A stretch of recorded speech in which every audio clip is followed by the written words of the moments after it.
하나님 말씀은 예레미야 38장입니다. 예레미야 38장 1절부터 13절까지의 말씀입니다.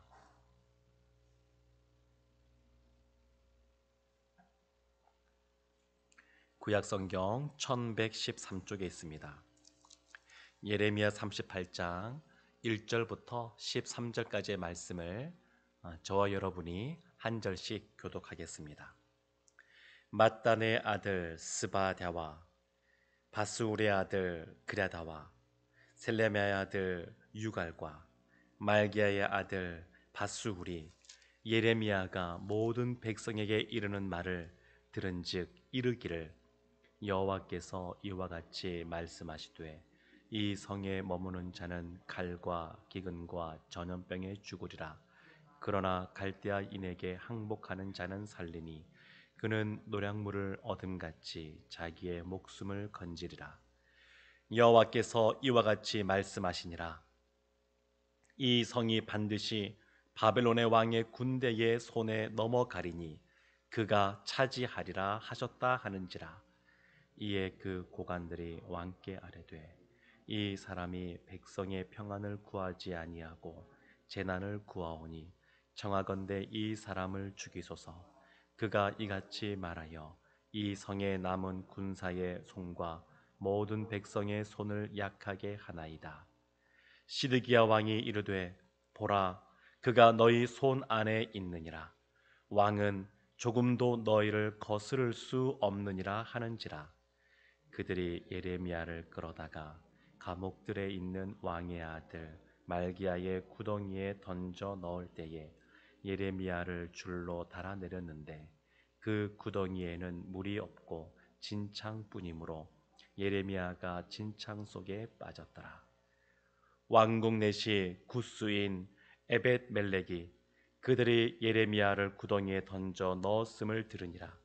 그때에 왕이 베냐민 문에 앉았더니 에벤멜렉이 왕궁에서 나와 왕께 아뢰어 이르되 내 주 왕이여 저 사람들이 선지자 예레미야에게 행한 모든 일은 악하니이다. 성중에 떡이 떨어졌거늘 그들이 그를 구덩이에 던져 넣었으니 그가 거기에서 굶어 죽으리이다 하니 왕이 구스 사람 에벤멜렉에게 명령하여 이르되 너는 여기서 30명을 데리고 가서 선지자 예레미야가 죽기 전에 그를 구덩이에서 끌어내랴. 에벤멜렉이 사람들을 데리고 왕궁 곳간 및 방에 들어가서 거기에서 헝겊과 낡은 옷을 가져다가 그것을 구덩이에 있는 예레미야에게 밧줄로 내리며 구스인 에벤멜렉이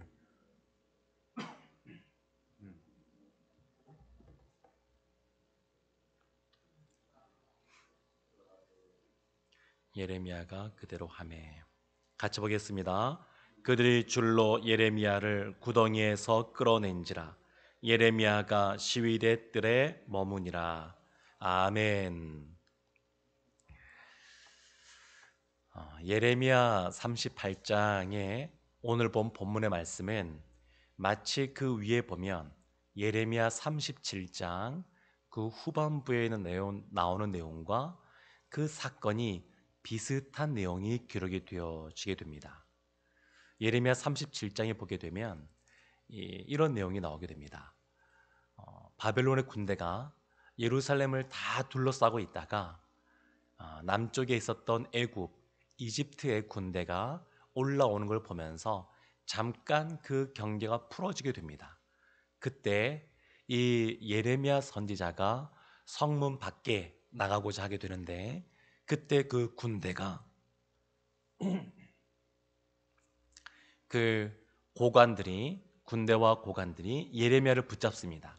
왜냐하면 예레미야는 바벨론의 첩자다, 친바벨론주의자다, 이런 오해들을 그들이 하고 있었기 때문에 성 밖에 나가서 원래 그가 있었던 그곳으로 돌아가려고 했었는데 그것을 붙잡게 됩니다. 예레미야를.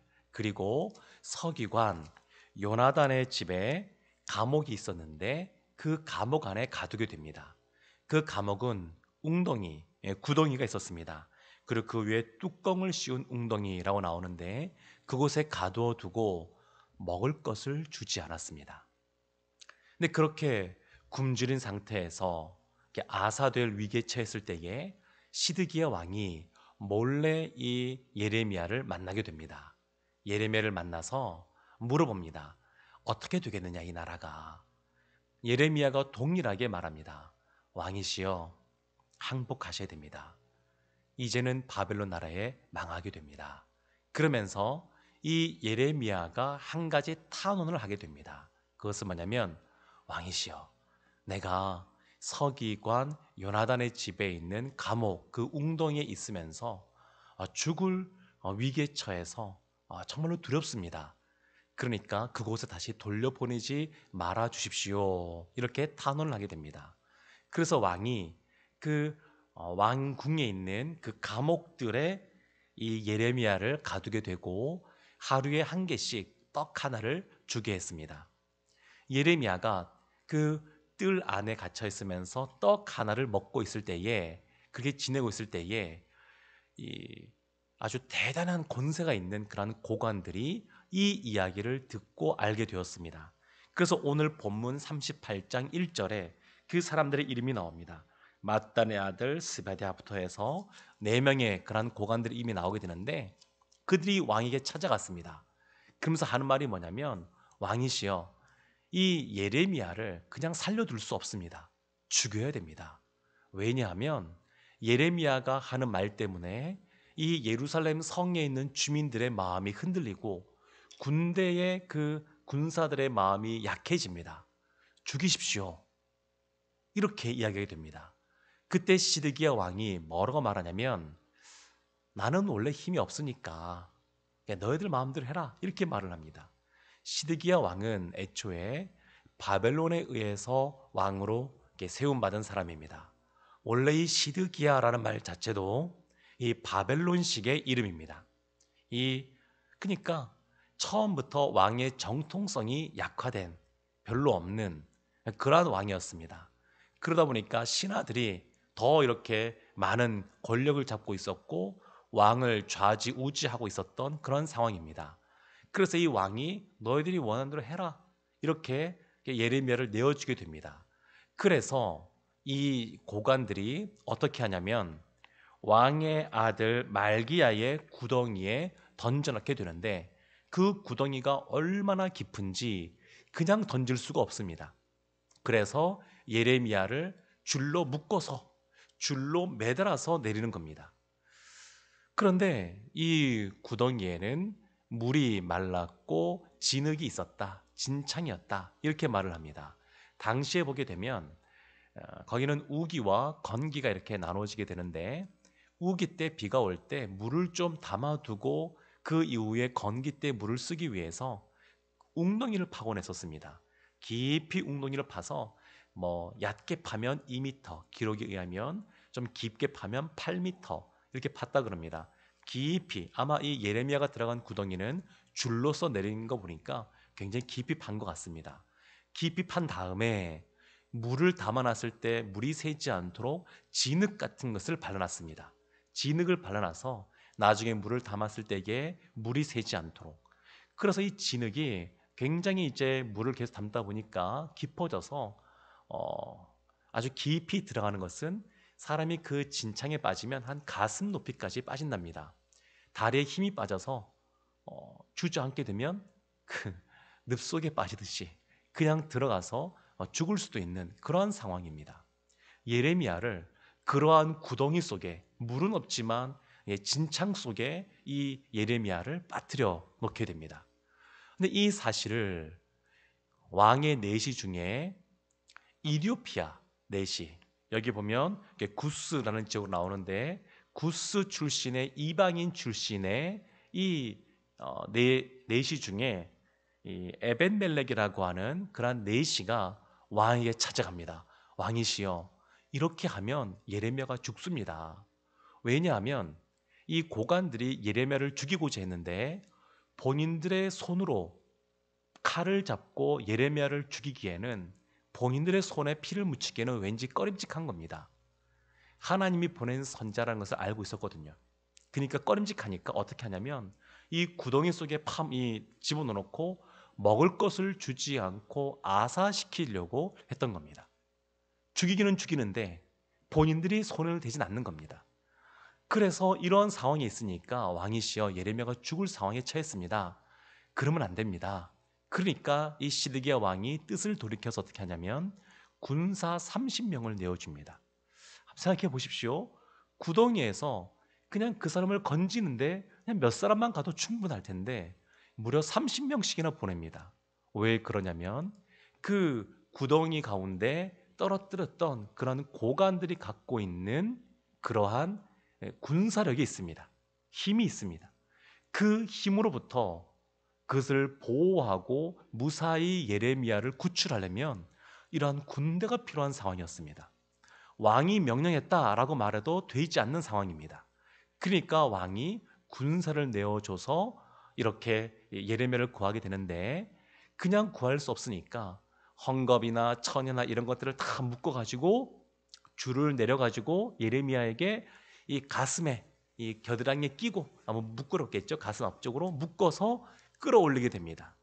그래서 예레미야가 다시 건짐받고 시위대들, 감옥들 가운데 다시 갇히게 됩니다. 이리고 나서 있었던 사건이 뭐냐면 예레미야 32장에 나오는 사건이 나오게 됩니다.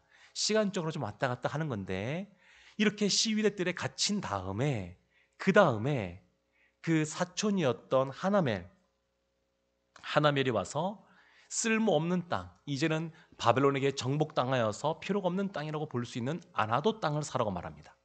그래서 이 예레미야가 그 아나도 땅을 사게 됩니다. 하나님께서 말씀하시기를 다시 이 땅 가운데 돌아올 것에 대해서 알려주기 위해서 그 땅을 사라고 말씀하신 겁니다. 이것이 오늘 본문의 말씀입니다.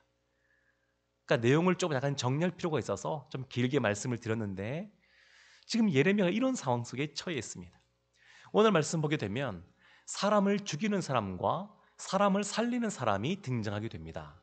첫 번째는 이 고관들입니다. 1절에 보면 네 사람이 등장하거든요. mat단의 아들 스바랴, 바수울의 아들 그다랴, 셀레미야의 아들 유갈, 말기의 아들 바수울. 이 사람들은 이름까지 성경에 기록되어 있습니다. 나름대로 유명한 사람들이었고 힘 있는 사람들이었고 왕도 좌지우지할 수 있는 사람들이었고 그런 사람들이었지만 이 사람들은 예레미야를 죽이고자 했습니다. 예레미야가 하나님이 보낸 선지자가 아니다고 생각하기보다는 그들이 원하는 말, 바벨론이 침공하지 않을 것이다, 바벨론이 물러갈 것이다, 포로로 잡혀간 다음에도 그 포로에서 속히 풀려날 것이다 라고 말하는 이러한 거짓 선지자들의 말에만 귀를 기울이고 이들은 정치가였으니까 아마 정치적으로 생각을 했겠죠. 그들의 판단하에서 하나님께서 말씀하시는 참된 그런 말은 필요가 없습니다. 그들에게 있어서는 그들이 정치적인 이득에 따라서 유불리에 따라서 판단하는 겁니다. 그래서 이 참 선지자인 예레미야를 죽이자 이렇게 결정하는 것을 볼 수 있습니다. 하나님 말씀에 대해서 많이 아는 사람들이고 많이 배운 사람들이고 그리고 사람들을 이끌어가는 지도자에 있으면서도 결국 하나님의 말씀을 멸시하고 하나님의 사람을 죽이고자 하는 사람, 이런 사람들이 있었습니다. 또 한 부류의 사람이 누구냐면 이방인인 그러한 이디오피아 이 구스 내시인 이 에벤멜렉입니다. 이 에벤멜렉은 유대인들 입장에서는 이 이방인들을 멸시하지 않았습니까? 더군다나 내시 아니겠습니까? 이런 고관들과는 비교할 수 없는 사람이었지만 이 사람은 하나님의 사람을 살리고자 하는 사람이었습니다. 이 이야기를 듣자 그냥 있을 수가 없었습니다. 권세를 잡은 사람들, 왕조차 어떻게 할 수 없는 사람들, 그런 사람들이 있었지만 이 내시였던 이 에벤멜렉은 그럼에도 불구하고 왕에게 찾아가서 다시 한 번 더 간청하게 됩니다. 왕이시여, 죽이면 안 됩니다. 하나님의 사람 이 선자를 죽이면 안 됩니다. 살려내야 됩니다. 이렇게 이야기하는 것을 볼 수 있습니다. 이렇게 할 수 있는 이유는 이 관심이 있어서 그렇습니다. 사랑이 있어서 그렇습니다. 오늘날도 마찬가지인데 어떤 사람을 구제하고자 할 때에는 그들에 대한 사랑의 마음, 그러한 눈들이 열려 있는 사람이 섬깁니다. 예수님께서 말씀하신 선한 사마리안 비유를 보게 되면 제사장도 레위인도 다 이 강도 만나 쓰러졌던 그 사람을 그냥 무시하고 여러 가지 핑계를 대면서 지나가지만, 이 사마리안 한 사람, 이 선한 사마리아인은 그냥 그에 대한 긍휼한 마음이 있고, 그냥 놔두면 죽을 수밖에 없는 상황 속에 처한 것을 보면서 안타까운 마음이 있고, 그래서 그를 기꺼이 도와주게 됩니다. 자신의 물질을 쓰고 자신의 시간을 써서 도와주게 됩니다. 하나님의 사람들은 이래야 됩니다. 예수님께서 하신 말씀이 우리로 하여금 이런 선한 사마리아인처럼 그렇게 굳이 하라고 말씀하신 건 아니겠습니까? 이웃사랑을 실천하라고 말씀하신 겁니다. 우리도 관심을 가지면 보입니다. 관심을 안 가지면 하나님을 사랑하듯이 이웃을 사랑해야지라는 마음 가지고 관심을 가지면 도울 사람들이 보이고 또한 도울 것들이 보입니다. 이건 사랑하는 마음이 있으면 보이게 되어 있습니다. 바라기는 오늘 하루 살아갈 때에 오늘 한 날 살아갈 때에 이렇게 주님께서 다른 사람을 사랑하고자 하는 그러한 마음도 주시고 그러한 눈도 열어주셔서 우리의 작은 손이지만 우리의 돕는 손길로 말미암아 위로를 얻고 다시 한번 더 힘을 얻고 살아나는 그러한 도구로서 쓰임받는 우리가 되기를 주님의 이름으로 축원합니다. 또 한 부류의 사람들을 살펴보려고 합니다. 시드기야 왕과 예레미야 선지자입니다. 시드기야 왕과 예레미야 선지자는 지도자들입니다. 예레미야 선지자는 영적인 지도자이고, 시드기야 왕은 이스라엘의 왕은 일반 세상의 왕과 다르게 하나님을 대신하여 통치하는 대리자로서의 왕입니다. 왕은 사람들을 보호하고 살려내는 것이 첫 번째 그의 임무입니다. 그런데 이 시드기야 왕이 예레미야 선지자를 그냥 내버려 둡니다. 이유는 있습니다. 오늘 말씀 보게 되면 5절 말씀 보면 이렇게 나옵니다. 시드기야 왕이 이르되 보라, 그가 너희 손 안에 있느니라. 왕은 조금도 너희를 거스를 수 없느니라. 왕인데 그 고관들 앞에서, 신하들 앞에서 나는 너희들을 어떻게 할 수 없지 않느냐, 난 힘이 없다, 이걸 그냥 얘기할 만큼 그만큼 시드기야가 힘이 없습니다. 왕으로 세움받았지만 그렇게 권력을 잡고 있지 못합니다. 그러니까 너희 마음대로 해라, 너희 마음대로 시드기야를 어떻게 해, 예레미야를 어떻게 해라, 이렇게 내어주고 맙니다. 이 시드기야는 2번에 걸쳐서 예레미야를 만나게 됩니다. 그냥 만나지 못하니까 비밀리에 만납니다. 그리고 뒤에 보게 되면 이 만난 것에 대해서 다른 사람에게 말하지 말라고 맹세까지 하게 합니다. 그만큼 약한 겁니다. 그렇지만 그렇다 그래서 하나님께서 시드기야에게 그 백성을 살릴 만한, 남유다 이스라엘 민족을 살릴 만한 그러한 그 권한을 주지 않은 것은 아닙니다. 하나님은 반복해서 시드기야에게 뭐라고 말씀하시냐면 항복해라. 항복하면 너도 살고, 세 가지를 말씀하시는데 너도 살고 예루살렘 성도 무너지지 않고 너희 가족도 산다, 이렇게 말씀하셨습니다. 근데 안 듣는 겁니다. 시드기야가 왕으로서 자신의 자존감도 내려놓고 자존심을 내려놓고 또 이 말에 순종한다 그러면 또 어떤 면에서는 불명예겠죠. 본인 때에 나라가 망하게 되니까. 그러나 그것을 감수한다 그러면, 하나님 말씀하신 대로 순종한다 그러면 본인뿐만 아니라 예루살렘에 살고 있는, 또 이스라엘에 살고 있는 그 민족, 그 백성들이 그렇게 많이 죽지 않고 살 수가 있습니다. 예루살렘 성과 또 성전이 그렇게 회파되고 무너지고 없어지지 않고 존속될 수가 있었습니다. 하나님께서 그러한 그 은혜를 베푸시기로 작정하시고 시드기야에게 기회를 주신 겁니다. 시드기야가 예레미야는 하나님의 사람이라고, 하나님 보낸 선지자라고 내주지 않을 수도 있었습니다. 이것은 시드기야가 하나님을 두려워하는 것이 아니라 사람을 바라보고 사람을 두려워했기 때문에 이렇게 행한 것입니다. 얼마든지 고관들에 의해서 본인이 흔들릴 수 있지만 왕은 하나님이 세우신 사람들이기 때문에 그 누구도 하나님이 아니고서는 그 자리에서 내려올 수가 없는 그런 존재이기도 합니다. 그러니까 담대할 필요가 있었습니다. 담대하게 그 고관들에게 하나님께서 주신 그런 권한을 가지고 그것을 행사할 수가 있었습니다. 아론이 모세가 하나님을 만나러 시내산 올라갔을 때에 그 많은 이스라엘 민족이 우리의 신을 보이라라고 할 때에 그 압력에 의해서, 압박에 의해서 금송아지를 만들고 말았는데 아론은 그렇게 행하지 않을 수도 있었습니다. 아론은 모세처럼 그럴 때에 엎드려 하나님께 나아갈 수 있었습니다. 시드기야 왕은 예레미야처럼 행했으면 됐었습니다. 예레미야도 두렵고 떨리는 마음이 있었습니다. 그래서 37장 20절에 보게 되면 왕에게 말할 때 하반절 이렇게 나와 있습니다. 내가 거기에서 죽을까 두려워하나이다. 예레미야도 겁나는 겁니다. 굶주리고 여러 가지 추위에 떨고 사람들의 여러 가지 압력이 있고 그리고 죽을 것 같은 그런 진짜 그런 상황이고 두려움이 있습니다. 근데 예레미야가 참 대단한 것은 뭐냐면 본인이 죽을 수밖에 없는 상황, 그리고 왕의 한마디면 죽을 수밖에 없는 그 상황 속에서도 그 이전과 동일하게 하나님 말씀을 선포한다는 겁니다. 동일합니다. 사람들이 비록 나의 육신의 생명은 취할 수 있을지 몰라도 나의 영혼을 취할 수 없는 하나님, 그 하나님을 두려워하고 경외하는 예레미야의 모습을 볼 수 있습니다. 그래서 시드기야와 예레미야는 아주 대조적으로 행동하는 모습을 볼 수 있습니다.